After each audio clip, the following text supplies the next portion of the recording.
All right. Can you all hear me okay? So our tech is on the fritz, which means that we're going to be relying entirely on the handouts. Does anyone not have a handout that wants one? Um, that's probably not a bad idea.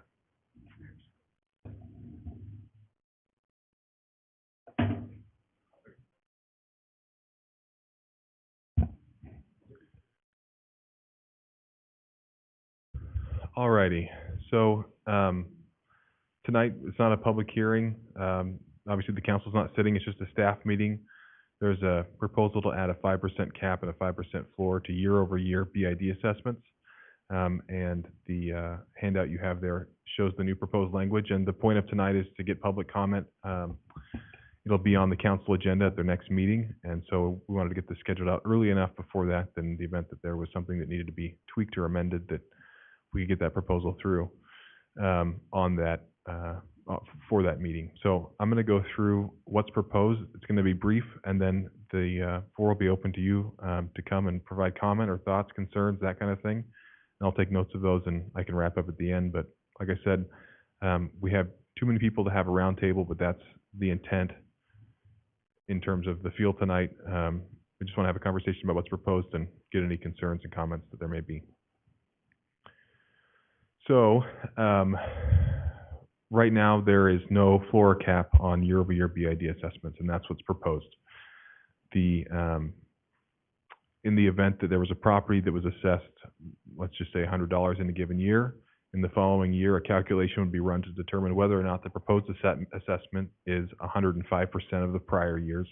And you can see the math there in the handout that calculates that. And in the event that the assessment in a given year would be greater than 105% of the assessment in the prior year, it would be capped at that 5%. So if property values over a 10-year period grew at an average of 7%, the assessments in that same 10-year period would grow at an average of 5%. Depending on if there were some years where it was less than 5% growth, it would be lower then, of course. Conversely, a similar calculation exists as if assessments go down. So there'll be a 5% cap, 5% floor to year over year keep it within that margin. So if in one year it grows by 10%, values grow by 10%, and the assessment goes up, it'd be capped at 5%. In the following year, if values fell by 10%, same calculation with a 0.95, so 95% of the prior year's assessment, and it would only go down by 5%. If you have a floor and a cap, there are instances where there are going to be properties that for one reason or another, the cap doesn't apply to well. For example, if you have a year-over-year assessment cap on a property that is exempt, and it comes off the exemption, 5% of 0 is 0, and so the proposal is that there be an exemption from the cap for properties that are tax exempt in the previous year. So if a property was previously tax exempt, it comes onto the tax rolls, it just comes onto whatever value and whatever assessment it would have in that given year. The other carve out is if you have a property that's not exempt but is being substantially improved, then if its value is increasing substantially by virtue of some improvement being done, if you were to apply the 5% cap, you could have property A is worth $50, property B is worth $100. They're being assessed.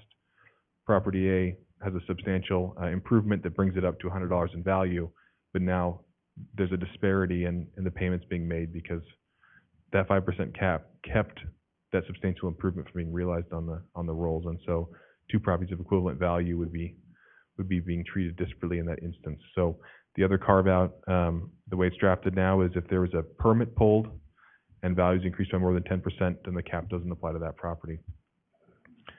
So, like I said, pretty simple. That's the proposal, and I'll go grab the sign-in sheets and invite people who wanted to give comment to come up, and if there are comments or concerns or proposals for how this could be structured better, or real-world examples of things that maybe aren't covered by this, I'm happy to hear them and try to incorporate that into what is ultimately going to be in front of council at the next meeting.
The questions that I have are in regard to, we're in the tier two where we're paying 0.25%. Our property taxes are roughly 2.2% of assessed value. So you're adding 25% with that, plus potentially another 5% increase on that. If you throw a rule of 72 at the 5% increase, you're going to double in 14 years on what our assessment is, which that's going to start getting pretty expensive. And my fault for not seeing what the books are and seeing how things are spent, but I think that'd behoove us to look at that.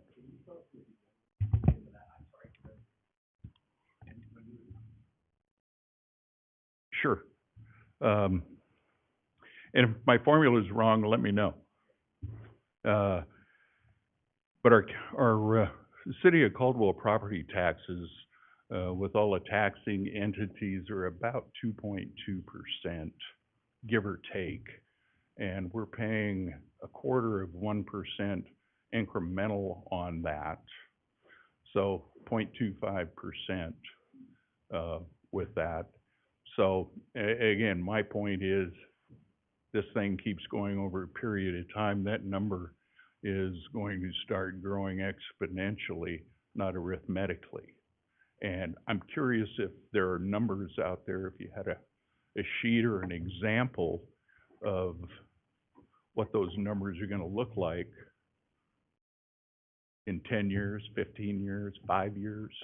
I mean, has any of that work been done? And if so, what are those numbers? Property value? No, the property tax, what we're incrementally going to be paying, because I mean, we've been around long enough to know that we're in a growth.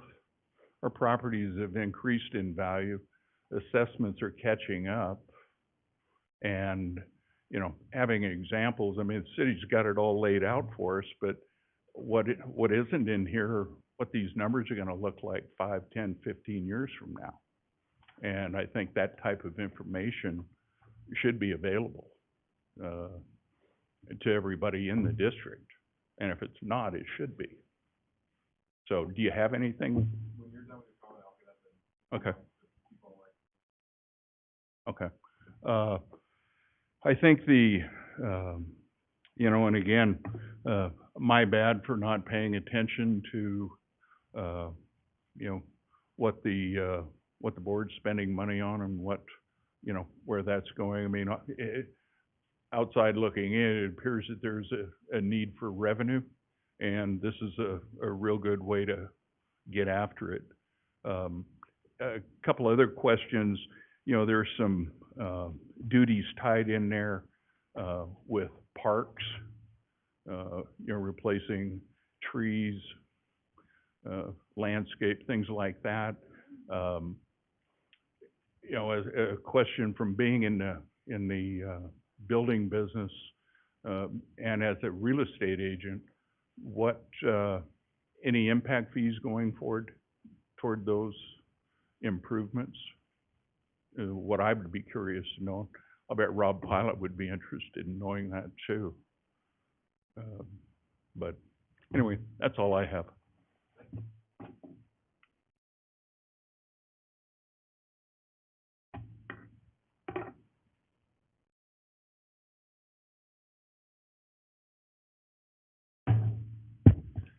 So a quick note, the proposed change here won't set a fee increase of 5% year over year.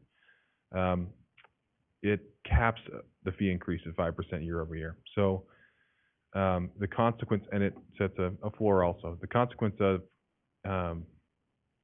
increasing values, right now, the assessment is just, as the values go up, the assessment goes up. What this will do is it will look year over year at the assessment, and if that assessment's going up faster than 5%, it will cap it back down. So the consequence of the cap is that your assessments will grow at a slower rate than they would otherwise, assuming values increase at a rate of faster than 5%. Now, again, in kind, there's also a 5% floor. So assuming your values decrease at a rate faster than 5%, then your assessment will go down at a rate slower than your assessed value rate goes down. But this doesn't impose there's no jump in the obligation or decrease in the obligation. It's meant to bracket on top and bottom how the rates are moving year over year. So if you're paying $100 this year and your property value increases by 8%, rather than seeing an 8% increase in your assessment next year, you'll see only a 5% increase.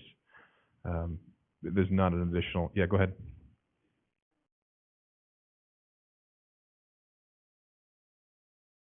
Right.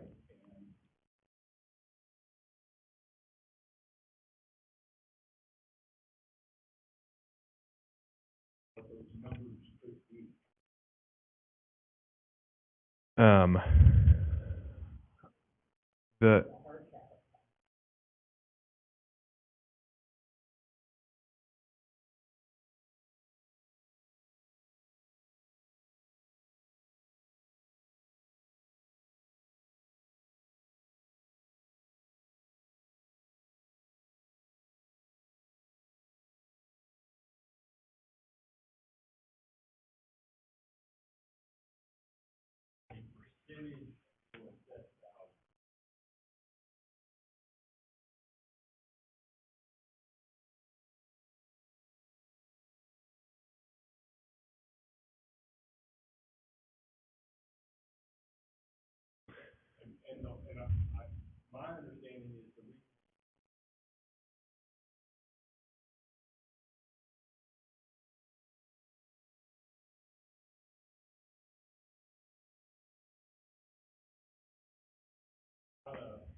So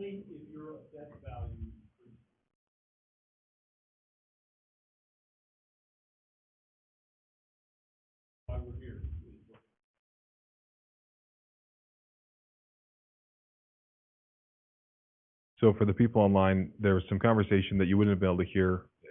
Is there a way to tell Rob whether or not there are actually people online? Okay, we'll find out here, and then I'll if there aren't. But regardless of whether I recap what was just said, I've got a mic with a long cable up here, and we'll use that so we can make sure that the recording has all the commentary in it. Okay, so there's some people online. So people online, there was some discussion between a couple members talking about whether or not the B.I.D. assessment amount is tied to property taxes. As I read the current ordinance, the assessment is 1/3 of 1% of the most recent assessed value in Tier 1 and 1/4 of 1% of the most recent assessed value in Tier 2, which is to say that your property taxes could fluctuate, but your assessment will fluctuate only based upon your assessed value increasing or decreasing. I guess I won't go into, anyway, property taxes are run through a calculation that involves all the assessed values, or all the taxable property in a taxing jurisdiction, taking the budget as limited by the various statutes that apply to that, and then dividing that out and calculating a levy rate based on that whole procedure. This is not calculated in the same way. Simply isolated looks at any one individual property and that property's assessed value, and then multiplies a percent number, which would be 0.0003, I think, in tier 1, 0.0004 in tier 2, and if my math is wrong, there's a reason I'm not a math person. So I apologize for that. But anyway, it's 1/3 of a percent or 1/4 of a percent based on assessed value. The purpose of this change is to buffer against both up and down when assessed values are either going up at a rate exceeding 5% year over year or going down at a rate exceeding 5% year over year, that it will buffer on top and bottom. So if now is a moment and time where assessed values are increasing at a rate higher than 5% per year, if that is true, then next year the assessments will be lower than they would have been had this change not been put in place. In terms of impact fees, I'm not sure. I have no more specifics to get a more specific answer, but in general, impact fees are collected from developers for the purpose of paying for public infrastructure that is necessitated by virtue of the new development. And so if you have a existing park that just needs to be remodeled, but will continue serving the same number of people, impact fees can't go to that. If you have an existing park and you can expand its usefulness by installing lights and essentially now you've got 40% more park because you can keep it open for 40% longer, impact fees could pay for that. But the impact fees collected wouldn't have any direct impact on the assessments here. Okay, we've got Scott Gibson. You're good? Okay. Did you have any, Carl, did you have any follow-up that you wanted? Okay. We have, and I apologize if I say this wrong, but Natalie Wilhite or Wilhite? Okay. Laura Delaney? Okay.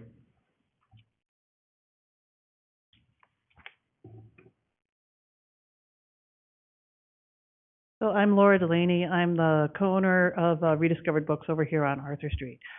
And I'm actually going to comment that this really is a good protection against wide variations in real estate property values. I actually do appreciate that having that buffer there so it will only go up by a certain amount. I also want to speak in favor of the Business Improvement District funding and how much it is of a value to the business and the property that we own here in Caldwell. By continuing to invest in the infrastructure of this downtown development, it really makes a difference in the quantity and perseverance of the people who invest here. It makes it easier for people to connect. It actually creates an environment. Let me start over. This Business Improvement District is a lot of why we came to Caldwell and chose to invest our own money here and to put in a place that I've been out here 5-6 days a week for most of the last year because I really do value this community. It connects with me, and having a business improvement district dedicated to creating more connections and a stronger environment for local independent business is really important to me. And so I appreciate the city taking a chance and trying to cushion us from these property value increases, which are real and hard to sustain, but also staying committed to creating an environment where people in our community can connect and the indies have a chance to stand up against the big guys. Thank you.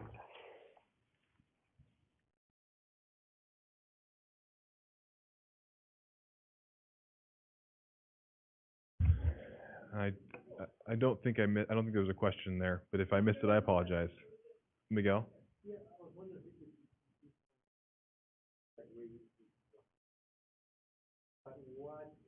what triggered the need, or how did the city identify the need to value, value that you can see, okay, because as you said, for it takes over 10 years to make look at these things that have potentially a lot less money than otherwise, right? All those businesses have more pockets that it would bring them. Again, I'm the same. you have uncertainty as a government agency that, you know, your revenue is not going to collapse almost independently of value stuff.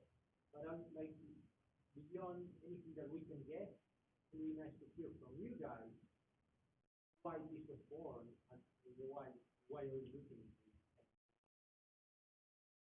it? And you mean specifically the CAP, not the business improvement district, correct? Yeah. Yeah. We want to touch on that. Okay. So I am part of the mechanism that takes this idea and solidifies it. I don't know exactly what inputs there were that created a need for this, other than I know that the uncertainty that I've never owned a business. My father started one, and so I know that uncertainty is a problem when you're starting. He started one when we were young enough that we did cold calls and stuff with them. And so I don't know exactly the impetus, but I do know that in general the city is sensitive to its downtown businesses and wants to provide them with the tools they need to succeed, and that having at least a 5% capped certainty either direction is a contributing factor to that. If you this meeting here is not a replacement for the hearing that's going to happen before council. And I am certain that the mayor and potentially other council members can give you more information on that. I don't, unfortunately, have as definitive an answer as you probably like. I'm here to take whatever comments I can. But what I can do is I can ask, I can make sure that whoever provides the staff report on this item asks that question. And between now and the council meeting, I can attempt to create a narrative of some sort that can be provided at the time of the council meeting that describes the impetus for this. So sorry I don't have a better answer right now. All right. Did I already say Laura Delaney? Yes. Nicole Levy. Okay.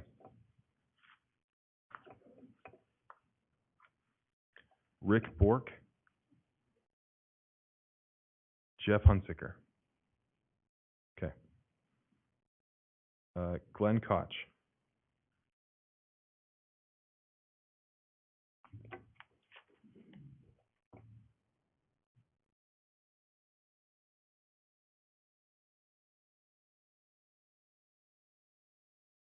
Historically, do you have a percentage of assessed values that have increased in the last 3 years?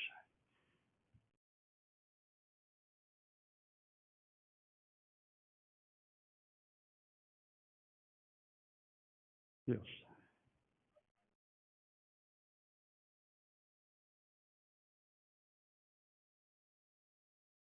Do you know what percentage B.I.D. taxes have increased in, say, the last 5 years?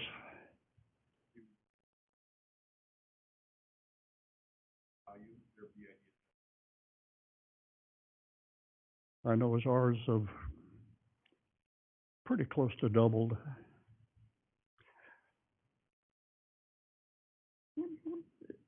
Is there any way to make this retroactive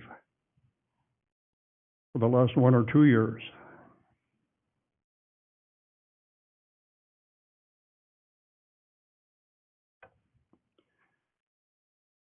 And as long as we're amending B.I.D. assessments, I have a solid base suggestion, and that is to eliminate all older rental homes from being assessed in the B.I.D. district.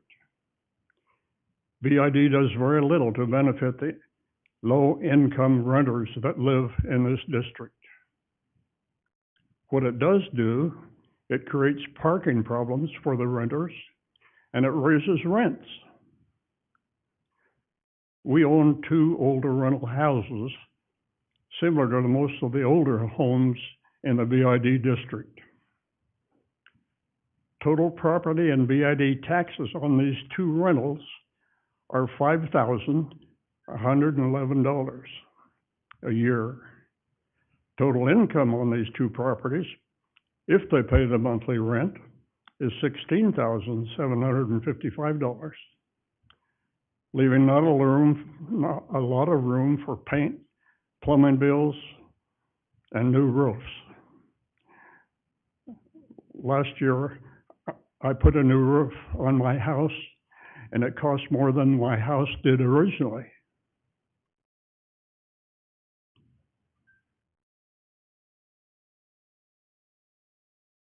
As you probably know, rental homes do not qualify for home equity exemptions. One of our homes is at least 100 years old. It's a modest two-bedroom with 844 square feet, and it has never been remodeled. County assessment, $237,000. The other home is 85 years old, 978 square feet, a modest two-bedroom home assessed at $340,000. I believe you can visualize our predicament.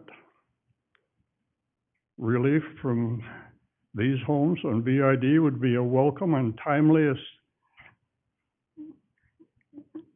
assistance, not only to landlords, but also to the tenants. There are a lot of low-income people that live in this B.I.D. district, and they're struggling. I know because I collect the rents. Thank you.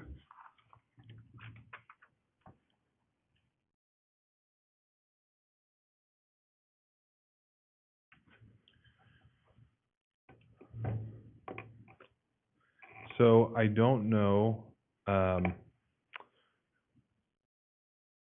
can discuss with the staff whether there's an interest in something approximating retroactivity. It wouldn't be, I don't think you could retroactively return funds, but I could at least talk with other staff about having a lower cap in the initial year, which would have the same consequence as applying a 5% cap to prior years, or to a prior year if you did, anyway, I can figure that out. And then in terms of the boundaries of the district, I'm not certain which, what the various uses are within the boundaries. That's not wasn't the sort of impetus for the meeting here or the change here, and whether or not the district is good or applies in all the right places. This proposal doesn't change the boundaries. It doesn't change what it applies to. It doesn't change the tiers. All I can tell you is that if this particular change does occur, whatever your assessment is next year, it won't be more than 105% of your assessment this year. And it won't be less than 95% of your assessment yet this year. That is the sum total of what this will do. So if you have other questions about the B.I.D., you can reach out to city staff or our office. I'm happy to try to assist with that. Or if there's some other proposal about how the B.I.D. should change, we can entertain that. But this particular change going to council at the next meeting is solely about a 5% cap and floor and the exemptions therefrom. So, but I know staff's always happy to talk with members of the public about concerns and things that can be improved. So, all right, I've been through now, I think, the entire list of people who'd signed up. There are more people here than signed up. Is there anyone else either who did testify or didn't testify? I'm using that loosely, but anyone else who wants to provide any comment or questions at this point? If you are interested in that, yes.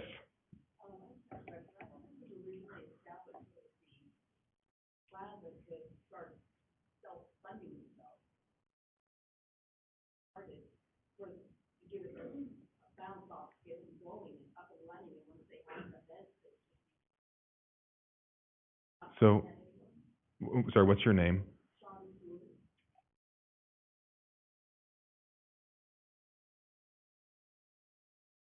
Okay.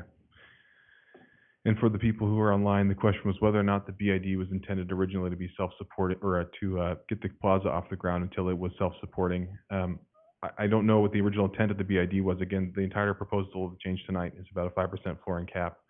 If the question is whether or not now is the appropriate time to end the B.I.D., that would be a separate conversation. Again, you're welcome to reach out to staff or reach out to our office, and we can talk about that.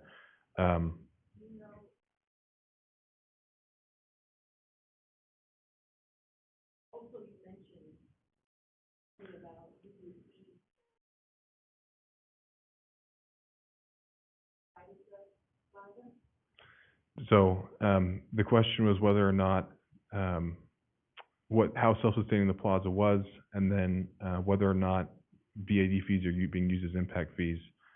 Answered in reverse order, no, B.I.D. fees are not used as impact fees. And then I don't know specifically what the plaza's current self-sustaining rate is in terms of income to expenditure.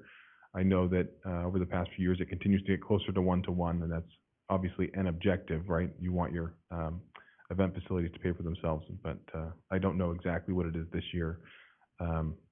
Again, the only change proposed tonight is that the 5% floor and cap. So the consequence of this proposed change would be that next year, whatever your assessment was this year, your next year's assessment would not exceed.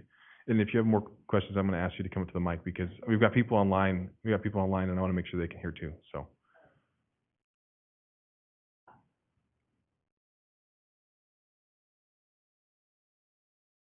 Okay, anyone else? Yeah. Can you put your name and address down? Thanks.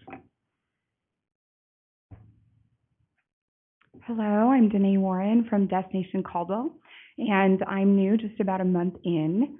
And so I just wanted to just have on record that Destination Caldwell supports this. We do feel like it protects property owners with the 5% cap on the ceiling. And just some numbers for you all.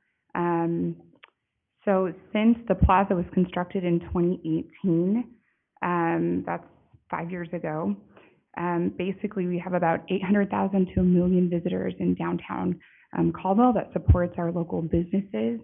The fees, an average property owner pays about $800, a little bit less than that a month. So say you're a property owner that owns, a year. So say you're a property owner that owns, 5 different properties, the average that you would pay for everybody in that, and there's about 380 businesses. And so how you monetize that as a business owner, as a property owner, you have to make those decisions. But we've just seen property values increase exponentially. For instance, last year, 380 properties, based on county assessments, it was about $100 million in 2021. In 2022, it was $114 million. And so in 1 year, we saw that jump. So we feel like that 5% cap actually, helps you, is there to buffer you from that assessment. And so basically that's since 2018, since the plaza was constructed, about $40 million in 5 years of valuations of your properties have increased. And so we think that cap, again, kind of speaks to the property owner and helping, relieve that tax. The B.I.D. board, Jeff is here, and I think we have a couple others, is comprised of downtown business and property owners with a vested interest in the economic success of downtown Caldwell. And they have made really good decisions thus far. And we feel like Caldwell just has improved and has kept on improving. And so I'm just here to represent Destination Caldwell. That assessment fees, to answer your question, represents about 20% of our budget. And so as we work to just become more self-sustainable and also to support the businesses, that's kind of hard numbers for you all. So thank you.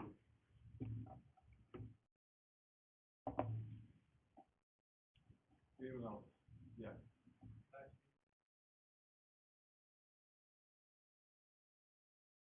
Put your name down too.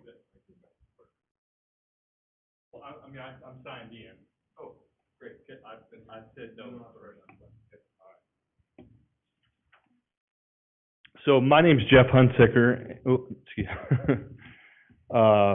I'm the president of the Business Improvement District. I'm on the Destination Caldwell board, and I own property in downtown Caldwell in the Business Improvement District. And I just wanted to address that question and just give a little brief sort of overview of how this was intended and is operating relative to the Indian Creek Plaza and the Business Improvement District. And there are several people in here who were involved in this to begin it and to begin the effort to create the B.I.D. and the plaza and everything that's sort of happened in Caldwell for the last 5 years or you know, the vast improvements that have been made. So, the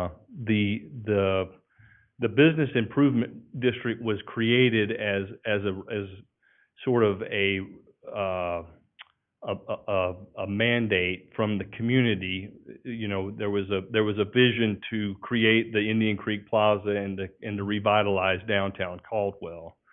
And my understanding is that the council said, we'll pony up for these funds, but we have to create a business improvement district, and everybody has to, you know, it has to be a percentage or a majority that approves the business improvement district to pay for these improvements in downtown Caldwell.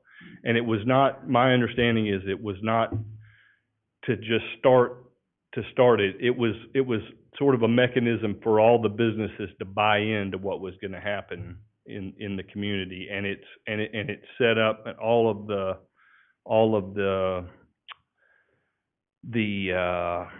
way it was set up is that it's supposed to, you know, work in, you know, into the future of the operation of the plaza and Destination Caldwell. And so yes,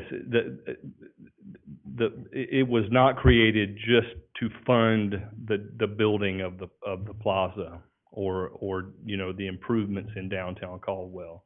It's an ongoing assessment that where, you know, the affected businesses contribute to the maintenance and the operation of it. So currently, and Danae spoke to the, you know, the part of the budget for Destination Caldwell that is the business improvement district is about 20%. And that is you know, it is part of the budget, and it's a big part of of how things are being managed and run in downtown Caldwell.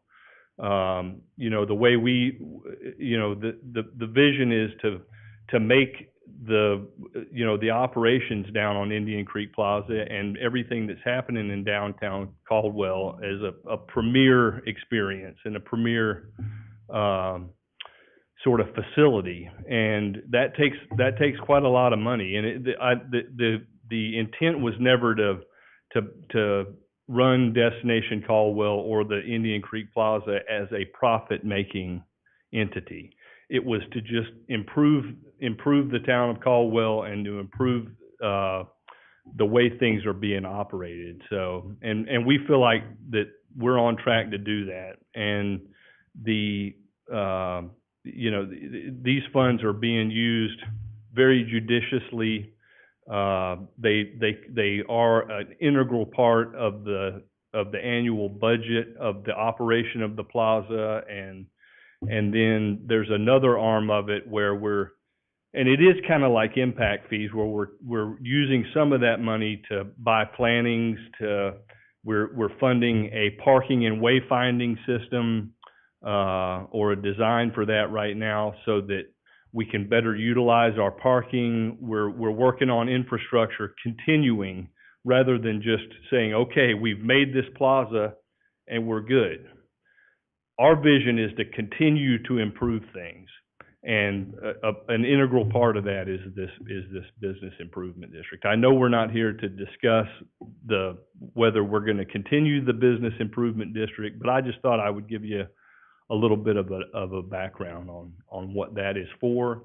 And as Danae said, we're, you know, as an entity, we support the cap and the floor, because it is, I mean, you know, the increases in property values have really created you know, a little bit of more of an increase than what, you know, what we feel like the business owners or the property owners are able to sustain. So we're in favor of it. So just wanted to give a little background. Not that I'm one that's the most equipped here in the audience to do that, but that's my understanding of it. Thanks.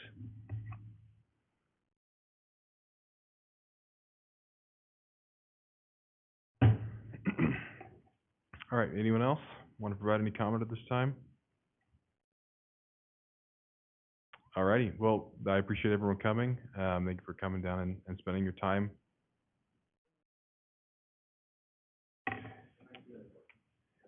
It is